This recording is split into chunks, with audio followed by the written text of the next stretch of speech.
A Court of Thorns and Roses.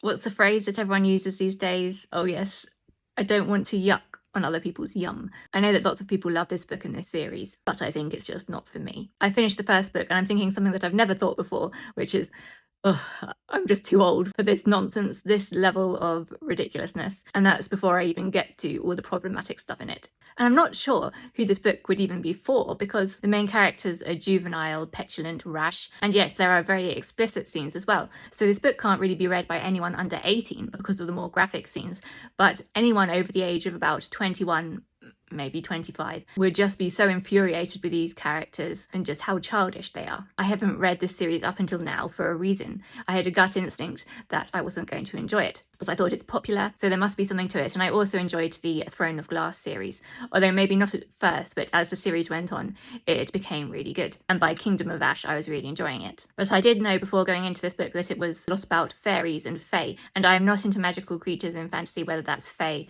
or vampires, werewolves, any kind of creature really. And we also have this 19-year-old human girl who falls in love with these immortal fairies. So obviously there's a massive age gap there. I didn't realise quite how closely this story was to Beauty and the Beast, that this girl is forced to go and live in this mansion of this High Lord fairy. But it's hidden from her really the real reason why, which is very similar to the curse in Beauty and the Beast, that the main guy has to have a human girl fall in love with him by a certain time, and the girl is completely unaware of it. So the girl falling in love with her captor has all sorts of problems, Stockholm syndrome, etc. And there are other similarities too. So in Beauty and the Beast, when the Beast shows Belle the library, this had similar moments like that when Tamlin shows Feyre the study, the gallery full of paintings, and her painting room, and the grounds. So the first massive chunk of the book is Feyre just falling in love, which, given I wasn't interested in any of the characters, was a bit dull. And it didn't have the bones of a good fantasy story. And then the end part was when she was kept in a dungeon by this other fairy in terrible conditions, and all sorts of awful things happened to her. And there was the introduction of this other male love interest. I know that he was under that curse as well, where they were all being forced to do what this female fairy wanted because of the magic involved. So if she told them to stop breathing, they would have had to stop breathing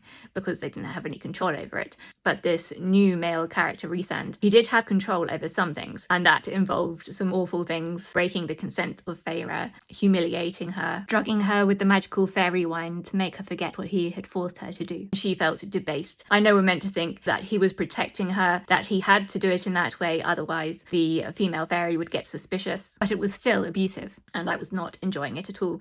But it was done in a way where you were maybe meant to think it was sexy and titillating. I have no patience for and won't tolerate abuse wrapped up as protectiveness or supposed romance. If we compare it to, say, Fourth Wing series, I found Fourth Wing to be fun and entertaining. It wasn't my favourite thing ever, but I did enjoy it. But it was that same sort of thing where the characters seemed emotionally immature, but had very graphic scenes. So I don't think I'm going to be continuing on with this series. So again, I know lots of people love this book, and we can all like different things, and that's fine. So please don't come for me.